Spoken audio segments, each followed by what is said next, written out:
Muy buenos días. El Instituto Nacional de Formación Profesional y Capacitación para el Desarrollo Humano les da la bienvenida a esta conferencia que forma parte y clausura nuestro tercer ciclo de conferencias virtuales bajo el lema Cuidándonos en Familia, el cual se ha concebido como un espacio para construir conocimiento y promover la generación de vínculos de colaboración en torno a temáticas relevantes que están impactando a nuestro país. A nombre del director general del INADE, licenciado Moisés Vélez Arosemena, y de toda la familia INADE, les expresamos una cordial bienvenida a este evento. La conferencia virtual que le presentamos hoy se titula Estrategia para cuidar la salud mental, desarrollada por la doctora Juana Herrera Arauz. La doctora Juana Herrera es médico psiquiatra con doctorado en ciencias clínicas, con especialización en adicciones.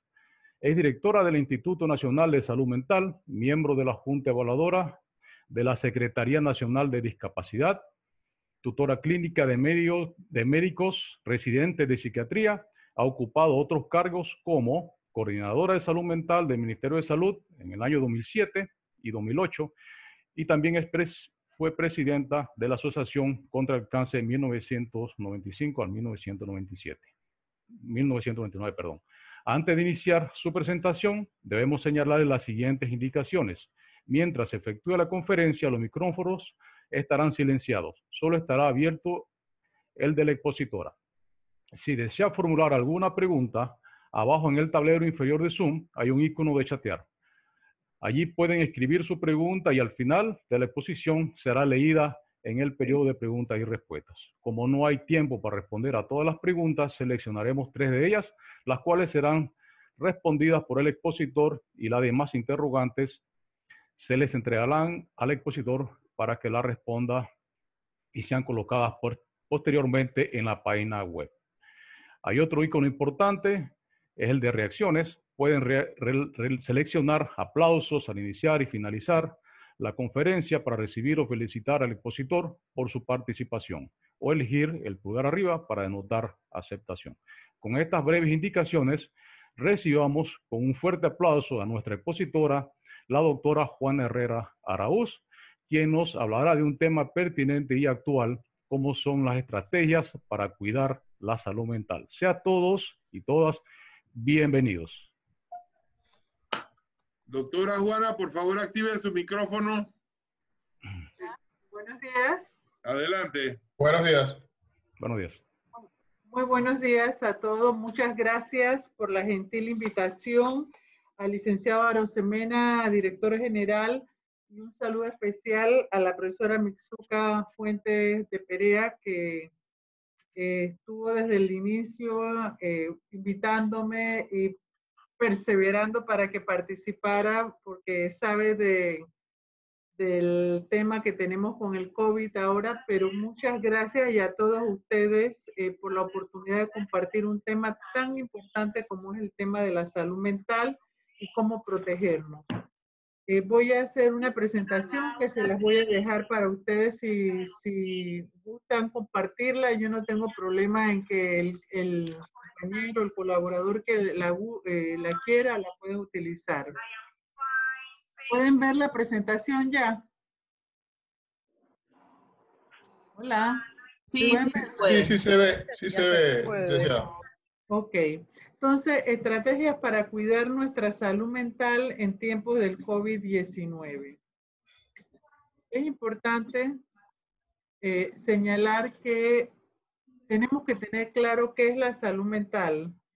La salud mental no es la ausencia de un trastorno mental, porque a veces uno cree que, bueno, es que yo no sufro de trastorno afectivo bipolar, yo no sufro de depresión, yo no sufro de ansiedad.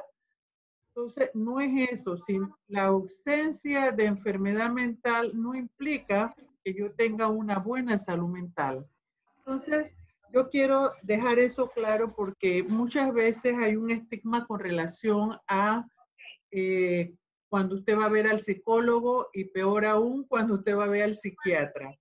Cuando usted va a ver al psiquiatra, la gente dice, está bien mal, entonces, pero es un tema que tenemos que ver con cierta naturalidad ya en estos días. Las cifras mundiales antes de la pandemia con respecto a los temas de salud mental señalaban que en el mundo había más de 300 millones de personas con cuadros depresivos, más de 270 millones de personas que sufrían de trastornos de ansiedad, epilepsia 50 millones, demencia, que es un tema importante que debemos abordar más adelante con los adultos mayores. Hay 50 millones antes de la pandemia, 50 millones de personas con trastornos de demencia. Pero además de eso, tenemos más de 500,000 personas muertas por consumo de drogas, tanto lícitas como ilícitas.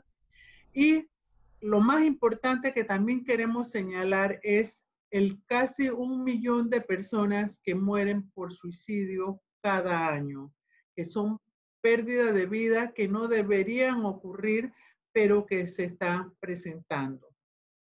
Todo eso era antes de la pandemia y la Organización Mundial de la Salud señala que durante la pandemia y después de la pandemia, las reacciones emocionales y los trastornos emocionales van a aumentar. Van a aumentar porque es una situación que afecta a nuestra vida diaria y se van a exacerbar los cuadros antiguos y van a haber nuevos casos en personas que anteriormente no presentaban ninguna dificultad.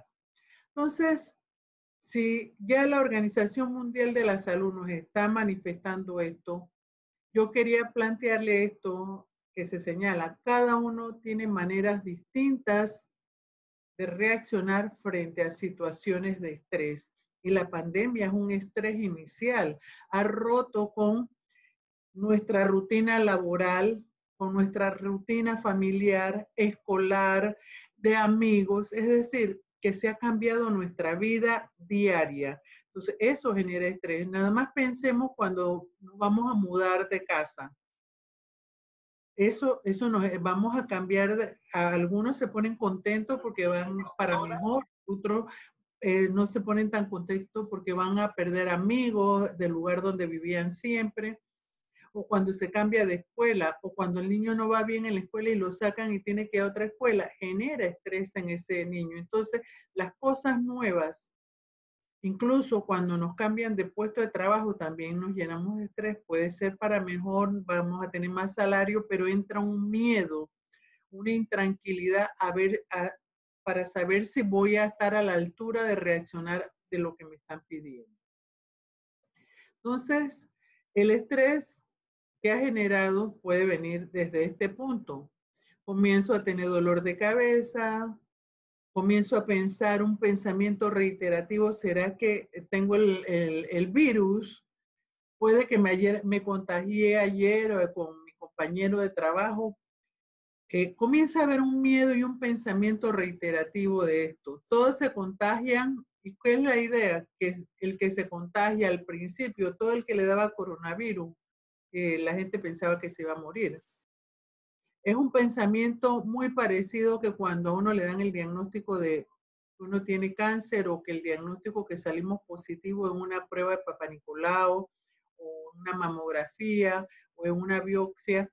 La reacción inicial es que nos vamos a morir, pero no es cierto. Si seguimos una serie de protocolos, no todos los casos van a evolucionar hacia allá. Y al final, con estas reacciones, nosotros vemos que el mundo se va a acabar. Usted ve ese pensamiento negativo de que de esta no vamos a salir. Y usted ve unas reacciones hiper aumentadas, intensas con respecto a las situaciones que estamos viviendo. Entonces, eso genera una serie de conductas en nosotros que muchas veces para parte negativa. Entonces, frente a esta situación, y antes de entrar a una serie de recomendaciones, la Organización Mundial de la Salud, y vuelvo ya a señalarle, nosotros tenemos una línea de apoyo telefónica en el INSAN. ¿Y cuáles son las llamadas más frecuentes? 1, cuadro o síntomas depresivos. Síntomas de ansiedad. Pacientes que se han recuperado de COVID, que siguen teniendo miedo, siguen teniendo el temor, la falta de confianza en sí mismo de volverse a integrar a su actividad normal anterior o hacer cosas porque todavía se sienten afectados. Personas buscando orientación sobre el tema de medicamentos, el tema de violencia contra las mujeres o maltrato a los niños. Son las causas más frecuentes de llamada a nuestra línea telefónica, donde nosotros le ayudamos a derivar para algunas instituciones. Pero yo quisiera hacer énfasis en los síntomas de los cuadros depresivos y en los cuadros de ansiedad. La depresión nos da síntomas de depresión. Ay, estoy down, hoy no quiero hacer nada, pero a los 2 o 3 días se me pasó. Ya. Entonces, eso no es una depresión, ese es un estado de ánimo momentáneo, transitorio, corto. Pero cuando hablamos de una depresión, hablamos de 2 síntomas fundamentales que son pérdida del interés en las cosas que habitualmente a mí me gustaban y un estado de ánimo.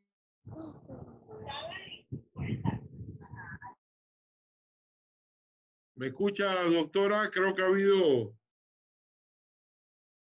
algún intervalo ahí en usted.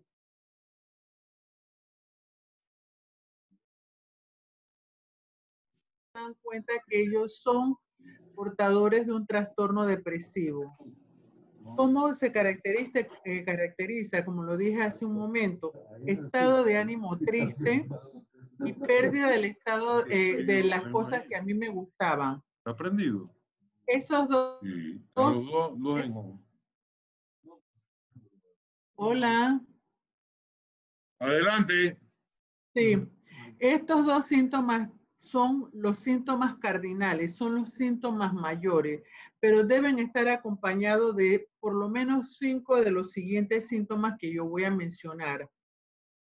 1, trastorno del ánimo, trastorno del sueño, que puedo dormir demasiado o no puedo dormir en la noche. Me acuesto, me duermo y a las 2 de la mañana me despierto como si prendieran el switch de la luz y me quedo 2 horas ahí dando vuelta a mi pensamiento, haciendo cosas, pensando, si tengo pareja ni me muevo para no despertarlo, pero mi cabeza está a millón. Y ese insomnio se llama un insomnio doloroso. Ese es. 2, trastorno del apetito. Habitualmente la depresión clásica, la persona come muy poco y pierde peso. En otros momentos puede comer mucho y subir de peso cuando la depresión se asocia con ansiedad. Pérdida de la concentración. No sé dónde dejo las cosas, dónde puse la llave, yo la puse aquí, el documento, entonces comienzo a pelear con la gente porque me movieron los documentos, me agarraron las cosas cuando realmente no las dejé ahí. Falta de concentración también para tomar decisiones, falta de capacidad de tomar una decisión, estoy muy dudosa. Si son adultos, hablo de un aspecto muy importante que genera conflictos de pareja. Se disminuye la libido en la mayoría de los pacientes. Alexa, baja el volumen.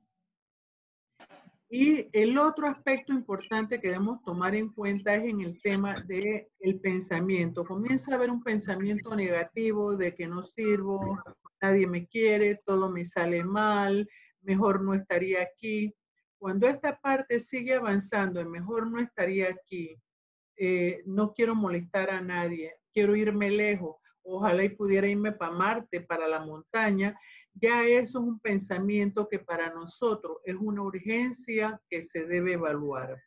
¿Cuántos días debe tener todos estos síntomas que yo le he mencionado? No menos de 14 días. ¿Por qué? Porque si tiene menos de 14 días es una reacción a una situación dada, pero cuando tiene más de 14 días, y mucha gente tiene más de 3 meses, 4 meses, tenemos un cuadro depresivo instalado. ¿Cuál es la situación más grave para un cuadro depresivo? Que tenga ideación suicida. Eso no se puede quedar en la casa que yo estoy conversando. Tienen que traerlo a un hospital, a un cuarto de urgencia, de donde sea el cuarto de urgencia, pero tienen que llevarlo a evaluar. Entonces, ¿por qué he hecho un poquito de énfasis en esta enfermedad o este trastorno depresivo? Porque es la causa de mayor discapacidad de todas las enfermedades mentales, porque la gente pareciera que está bien, que no tiene problemas, que sale y se arregla y va a trabajar o está en la casa. A veces algunas personas intentan enmascarar esto arreglándose, echando chistes, pero en el fondo la persona está muy triste y es una manera de tratar de compensar eso. Siente un vacío por dentro, siente una soledad aunque esté rodeado y rinde menos en el trabajo, rinde menos en la escuela, rinde menos en su núcleo familiar, no colabora en la comunidad y creen que es una persona ermitaña o una persona cascarrabia y no es así. Entonces hice ese énfasis porque a lo mejor ninguno de los que está escuchándome ahora padece de eso, pero tiene un familiar, tiene un vecino, tiene un amigo y puede ayudarlo. La ansiedad es la otra condición más frecuente de lo que también pensamos y se manifiesta por esa sensación de que algo me está pasando, palpitaciones, sudoración, resequedad de la garganta, me da mucho miedo. Miren, a veces la gente entra en estrés con el tema de tener que hacer una presentación y usted ve que hasta se enferma, le dan trastornos gastrointestinales, diarrea, le da cólico, una cantidad de cosas que son vinculadas a un estrés, pues un estrés agudo y en otras personas un estrés sostenido. Entonces la ansiedad también puede causar afectaciones en el estado físico. Entonces, una vez que he hecho estas dos menciones de estas dos condiciones que son más frecuentes de lo que todos pensamos, voy a dar algunas recomendaciones o algunas sugerencias en cuanto a la necesidad de cuidar nuestra salud mental. Uno, debemos regularmente comer, tratar de comer. Nosotros somos muy dados a comer a la hora que estamos trabajando, por ejemplo, y no comemos entre 12 a 2. Usted llama a algunas oficinas en tiempo normal y dice que a las 2:30 están almorzando. Ya eso se pasó la hora y eso puede ir, si tenemos esa costumbre, puede ir dañando la mucosa gástrica. Entonces, además de eso, tendemos a tomar muchas cosas azucaradas, a comer comida chatarra. Entonces, eso hay que ir viendo cómo mejoramos esto, porque a final de cuentas nos pasa la factura cuando tenemos más allá de los 50 años, comienzan a salir las patologías de hipertensión, de azúcar en la sangre, de trastornos vasculares. Entonces, tenemos que tener estos cuidados desde antes e ir enseñando a nuestros hijos. Descansar siempre posible las 8 horas. Hay personas que dormir 6 horas les lleva bien, no hay problema, pero hay personas que tienen que dormir 8 horas. Entonces, cada uno va conociendo su organismo. Cuando yo estoy durmiendo menos de las horas correspondientes o duermo mis horas correspondientes, pero amanezco tan cansada como que se me hubiese pasado un camión o hubiese estado cargando saco de cemento porque estoy cansada, significa que dormí las horas que me correspondían, pero no tuve un sueño reparador. Y eso también afecta la salud tanto física como mental. Entonces, cuando estamos en el trabajo, a veces nos sentamos en la silla y no nos paramos después de 4 o 5 horas. Cuando se va a levantar, le duele la cadera, la rodilla, entonces hay que hacer pausa, levantarse, ir al baño, dar una vueltecita, estirarse un poco para refrescar el cuerpo y también la mente. Tenemos que evitar el tema del uso del alcohol, del tabaco y otras drogas. Importante esto porque ustedes vieron cómo la policía, cuando teníamos como 2 meses y medio, la policía haciendo revisión de los autos, veía las cajas de cerveza, la caja de bebidas alcohólicas y estábamos en ley seca. Entonces, ¿qué significa eso? Que las personas hacían todas las artimañas para conseguir esto y consumían. Entonces, eso genera conflicto en la casa porque la gente dice, voy a tomarme un par de tragos, me voy a tomar un par de fría, pero ese par se multiplica, se triplica y se llega a la caja y más allá de la caja. Entonces, cuando ya está pasado de trago, comienza a pelear con la esposa, con el vecino, con el amigo y genera conflicto. Y aunque estemos en pandemia y hemos dicho que no se pueden visitar, ustedes han visto también los videos que circulan consumiendo alcohol y esto trae problemas a la larga. El otro aspecto importante, mantener el contacto con compañeros y colegas, es básico. El trabajo es nuestra segunda casa. Preguntémonos cada uno de nosotros, ¿cuántos años tenemos de estar trabajando en el lugar donde estamos? Ya después de 5 años o de 4 años en adelante, las personas que están ahí son como mi familia, con sus virtudes y sus defectos, porque también yo tengo virtudes y tengo defectos. Entonces, tenemos que irnos tolerando como nos toleramos en casa, como nos queremos en casa. Entonces, habrán algunos compañeros, hay algunos compañeros que pues no nos van a caer bien jamás, pero estamos en el trabajo y tenemos que tolerarnos. Pero hay algunos que sí, uno tiene un vínculo más estrecho. No le vamos a contar nuestra vida personal porque tampoco es la idea, pero sí tener un nivel de comunicación con ellos, conocer cuántos de nosotros tienen un compañero que tienen los hijos y no saben cómo se llaman los hijos y tienen 10 años de trabajar con ellos. Y saben que cumpleaños porque piden una cuota para celebrar el cumpleaños en tiempo normal y no en tiempo de pandemia. Pero después que pasa el cumpleaños ni se acuerdan de cuál es el día del cumpleaños. Entonces, esas cosas tenemos que irlas cambiando. La pandemia nos va a dar la oportunidad de hacer las cosas mejores de las que estábamos haciendo hasta el momento del 9 de marzo. Es una oportunidad que tenemos para crecer, una oportunidad que tenemos para ser mejores seres humanos, ser más solidarios, ser personas que puedan contribuir al crecimiento del país. Entonces, el contacto con los compañeros es importante, claro, en la casa. Con los esposos nos peleamos con los hijos, nos peleamos con los abuelos, pero no nos peleamos para toda la vida. Al día siguiente o hasta en la comida más tarde ya no estamos hablando. Con los compañeros también tenemos que aprender a manejar esto. El mantener ahora en tiempo de COVID el contacto con la familia, mire, esto es fundamental. No nos podemos visitar porque al visitarnos nos pone en riesgo de que yo pueda llevarle sin querer, porque esto nadie lo hace pensando en que yo quiero contaminar a nadie, es sin querer. Yo toco una superficie, no me lavo las manos, alguien conversó conmigo, fíjense, ahorita yo estoy sin mascarilla, pero yo no tengo a nadie aquí, y si tuvieran, todos ellos estuvieran con sus mascarillas, pero ni aún así, si tuviera, tengo que ponerme la mascarilla, ¿por qué? Para protección mía y protección de mis compañeros. Entonces, con los familiares tenemos que actuar. ¿Quién quiere que su familiar, su mamá, su hermana, su abuelita, su abuelito, su bisabuelo se enferme? Y que sea por su responsabilidad, ninguno. Entonces, ¿qué tenemos que hacer? Miren, los abuelos han aprendido a utilizar el WhatsApp, el Zoom, la videollamada. Es increíble la oportunidad que nos ha dado esto para los adultos mayores. Involucrarnos con eso para que puedan hablar con los nietos, para que le puedan leer la Biblia de niños, para que le puedan echar un cuento, para preguntarle cómo están y para que los llamen.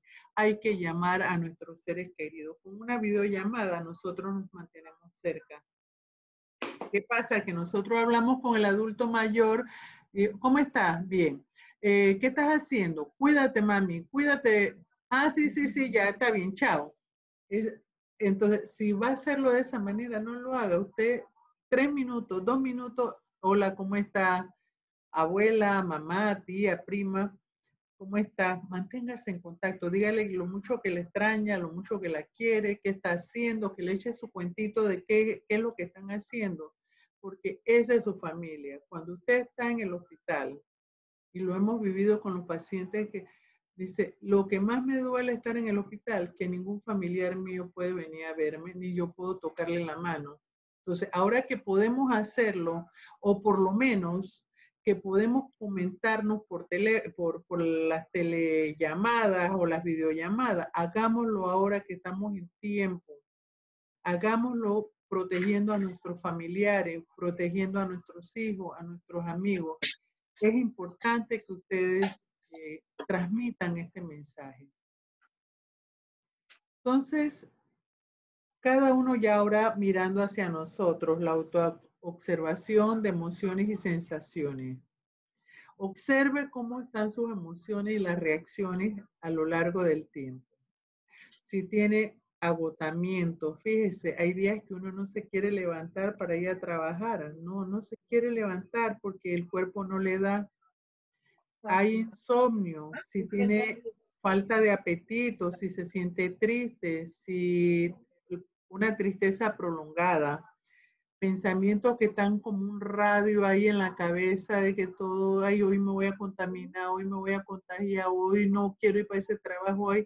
Esas cosas hay que ponerlas de manifiesto para buscar ayuda. 25. Limitar la exposición de medios de comunicación. Mire, hay personas que desde que se levantan ponen el radio porque quieren oír qué dicen las noticias. Y lo primero que miramos nosotros, ¿qué cosa es? ¿Cuántos casos aumentaron en el día? Y el segundo caso, ¿cuál es? ¿Cuál es el segundo caso? Lo que miramos. ¿Cuántas víctimas fatales ha habido? Ahí nos concentramos. Pero no nos concentramos en cuántos recuperados clínicamente hay, cuántas pruebas se han hecho y que el porcentaje de negativo es mayor que los casos positivos. Entonces nos concentramos en la parte negativa y eso va afectando nuestro día a día, nuestra capacidad de responder y vamos quedando como los muñequitos esos de los peluchitos de Duracell y la otra batería. Y no estoy haciéndole propaganda, que los dos salen juntos porque hay que hacer cosas y uno se va quedando atrás porque recarga negativamente sus emociones. Entonces, los medios de comunicación, verlo para saber una información y ya, pero no es para todo el día. Esa gente que se encarga de mandar WhatsApp con noticias falsas y negativas, bloquéelo o ni los mire. Esa gente que le lleva una toxicidad, usted dice, mira, hoy no puedo atenderte, hoy de verdad, llámame mañana, pero hoy estoy con una situación difícil y después te converso. Tenga presente que usted es la persona más importante. Y lo otro, es importante esto, la conformación de grupos de autoayuda. La gente piensa que la autoayuda nada más es para alcohólicos anónimos, narcóticos anónimos, familiares anónimos que tienen problemas. No, los grupos de autoayuda nos sirven a todos. Nosotros compramos libros de autoayuda para mejorar la imagen, la emoción. Entonces, también ahora para superar esto del COVID, porque la verdad, el que le diga que se va a acabar mañana la pandemia, no sé de dónde lo está viendo, o que se va a acabar el otro año, tampoco sé dónde lo está viendo. Estamos viendo el día a día y tenemos que vivir el día a día. ¿Cómo podemos sobrellevar esto? A través de grupos. Ustedes tienen gente, compañeros en su trabajo con los cuales se llevan mejor. Entonces pueden hacer un grupo de WhatsApp y comunicarse. Oye, mira, mándense música bonita o música, mire, hay unas músicas de Ismael Rivera. ¿Ah? Yo le hablo de eso a los muchachos y que hoy eso quién es, pero hay un grupo de los que me está oyendo que sabe quién es y comienza a pensar y nos mandamos eso y la gente comienza a bailar. Una manera de desestresarse, una manera de cuidarnos, una manera de seguir adelante. Entonces, los grupos de autoayuda es para darnos ese empuje para seguir adelante y puedo hacerlo con 2 o 3 compañeros para empezar a mejorar eso. Oye, yo tengo miedo de que tú te enteraste que X persona tuvo y yo tengo miedo que me pegue, pero ¿estuviste sentada comiendo con ella? No. ¿Tuviste sin mascarilla con ella? No. ¿Tuviste durmiendo con ella o con él? No. Entonces, el miedo ese está de más. Entonces, uno se va ayudando de esta manera. Los grupos de autoayuda no son exclusivamente para personas que están en recuperación. También es para permitirnos seguir adelante en tiempos de pandemia. Entonces, aquí no se puede obligar a nadie que haga un grupo de autoayuda. Es voluntario, confidencial. Lo que se habla ahí se tiene que quedar ahí. Porque yo puedo decirle a una de mis compañeras, oye, tú sabes que hoy amanecí tan triste que no quiero trabajar y voy a acabar, por ejemplo, mi relación sentimental. Después, una del grupo va y le dice a otra que, oye, tú sabes que se va a divorciar o va a mandar por un tubo a la pareja. No, eso es confidencial, pero es una manera de exteriorizar mis sentimientos. Entonces, tienen que tener un horario, un liderazgo, se rota por cada sesión de ese grupo, porque no se puede meter a nadie que no quiera o a alguien que no tenga la confianza del resto del grupo, porque si no va a ser un desastre. Entonces, no lo recomiendo si no siguen las reglas de cómo organizar un grupo de autoayuda. Entonces, quiero decirles que toda crisis tiene una solución, pero también tiene una fecha de vencimiento y un aprendizaje. Si nosotros los panameños no aprendemos de esta pandemia, realmente hemos 4 meses, 5 meses, 10 meses por gusto, porque no tenemos lecciones aprendidas y tenemos que aprenderlas para el crecimiento como seres humanos. Entonces, hay que quedarse con las cosas positivas, no con las negativas.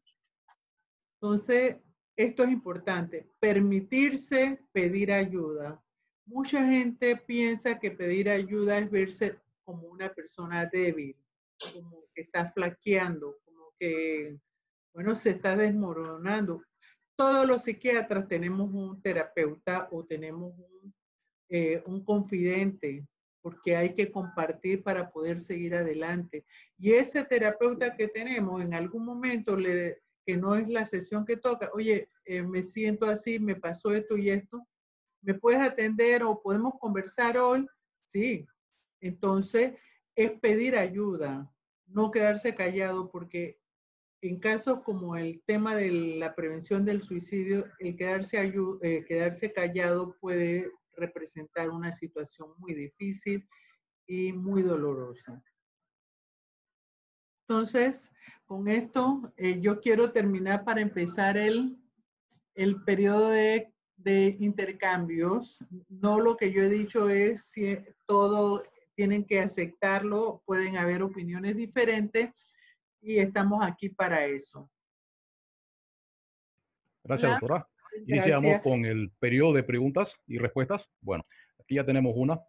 Doctora, ¿cuáles son los efectos conductuales anímicos que nos causa el aumento del tiempo que pertenecemos frente a las redes sociales y noticias referentes al COVID? Mire, es una de las recomendaciones que ponemos, no estar tanto tiempo frente a los medios de comunicación. Y yo soy amiga de todos los medios de comunicación, pero no se puede pasar de, te levanta, pones el radio, pones la televisión. ¿Sí? Perfecto. Pones gracias, la televisión, pones te metes en el celular. El chat está activado. Pueden hacer las preguntas. Gracias. Profesor Morales. Gracias. Ya estamos formulando la primera. Ajá. Entonces, ¿qué pasa? Si yo estoy todo el día, me va a generar un estado de alerta, de ansiedad, que no me va a permitir ni concentrarme en lo que estoy haciendo en la casa, ni en el trabajo, y en la noche me va a tener un estado de alerta que me va me va a producir insomnio, porque estoy, ya, que se murieron no sé cuántos en no sé dónde, que no hay cama en los hospitales, que no hay medicamento, que unos están a favor de un medicamento, que otros no. Entonces, todas esas cosas lo ponen a uno como eléctrico. Así que debe ser escuchar la noticia y buscar como otros programas que me ayuden a relajarme. Programas musicales, programas científicos, programas que no tengan que ver ya con el COVID. Una vez que usted oyó la noticia y la información, ya, suficiente. Y tenemos otra segunda pregunta. ¿Cómo hacemos con una persona que se rehúsa a aceptar que está teniendo un problema de ansiedad? Miren, es importante que esto tampoco podemos obligar a la gente. Si yo sé que mi familiar o mi compañero de trabajo está teniendo ansiedad y está irritable y está que yo le digo algo y me contesta mal, me concentro en lo mío. Si es en el trabajo, me concentro en lo mío y me olvido, porque no puedo ayudar a una persona. La persona ansiosa tiene un concepto de claridad de mente, lo que no tiene claro porque tiene el tema de los síntomas que está presentando. Siempre el otro es el que tiene la culpa.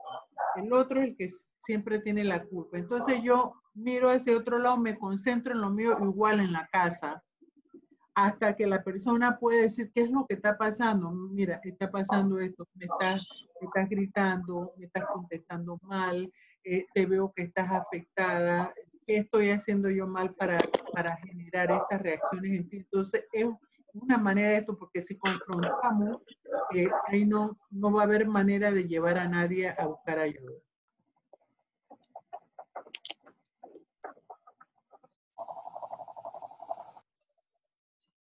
Ajá. Hola. Hola. Sí. ¿Sí? Bien, tenemos la tercera pregunta. Nos hacen la consulta que si tienen un listado de grupo de autoayuda o psicólogos para brindar asistencia en este tiempo. Sí, mire, nosotros tenemos 2 líneas telefónicas en el Instituto Nacional de Salud Mental que funcionan de lunes a viernes de 7 de la mañana a 5 de la tarde.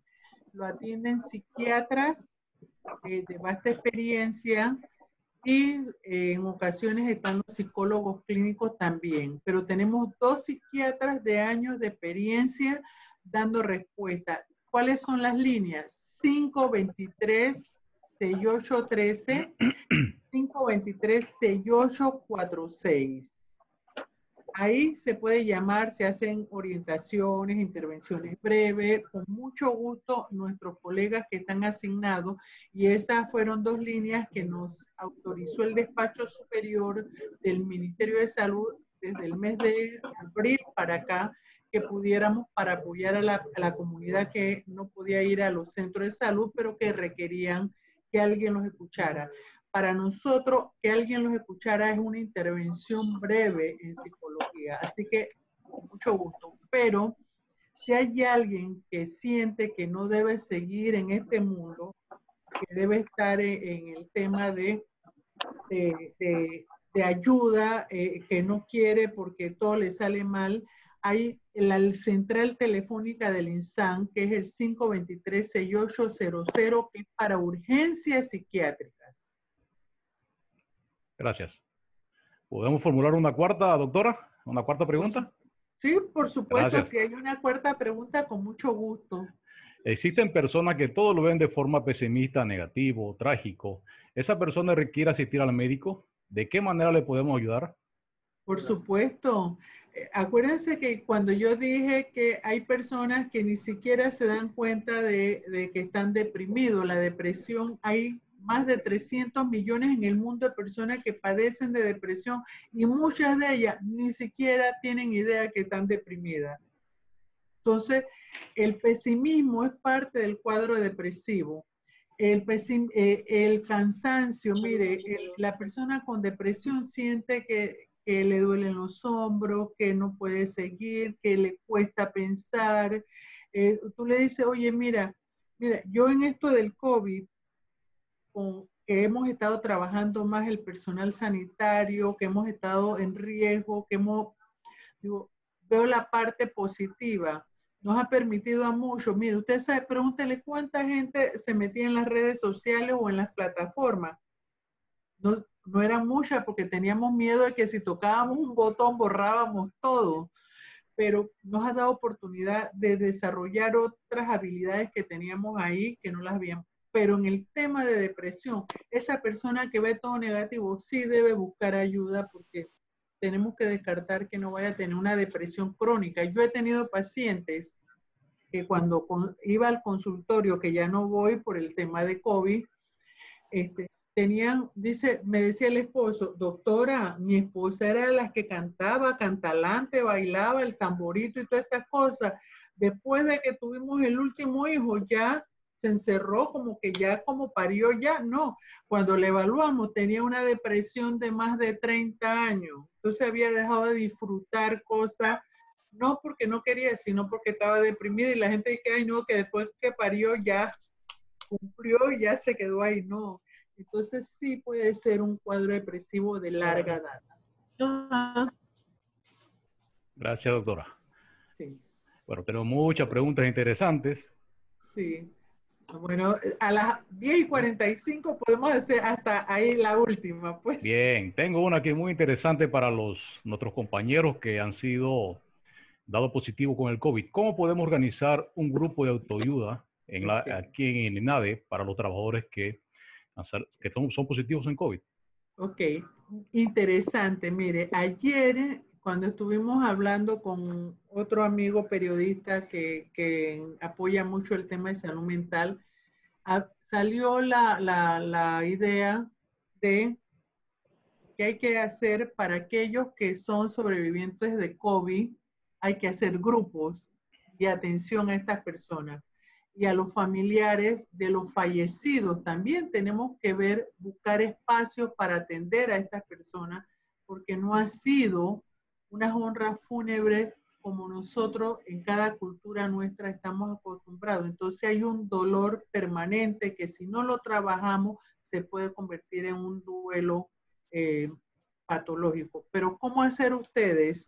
Yo creo, mire, ustedes tienen oficinas de atención al empleado, tienen alguna oficina. Esto tiene que ser confidencial, el grupo de autoayuda. No es que yo estoy en el grupo, sino lo que se conversa ahí. Hay que preguntarle a cada uno si está dispuesto a participar en el grupo, porque tiene que ser voluntario también. Incluso yo me atrevería, ahí tengo vía Jacqueline Candanedo también, que la saludo, que pudiéramos, ella tiene un nivel de colaboración y de organización, pudiéramos coordinar también o con la persona que ustedes me digan y darle un inicio a ese grupo. Yo me ofrezco porque sería el primer grupo de apoyo para sobrevivientes de COVID en una institución, que tendría que ser a través de la plataforma Zoom también, pero así como usted ha manejado, bien restrictivo, cuidando que no se nos vaya a meter nadie que no deba estar.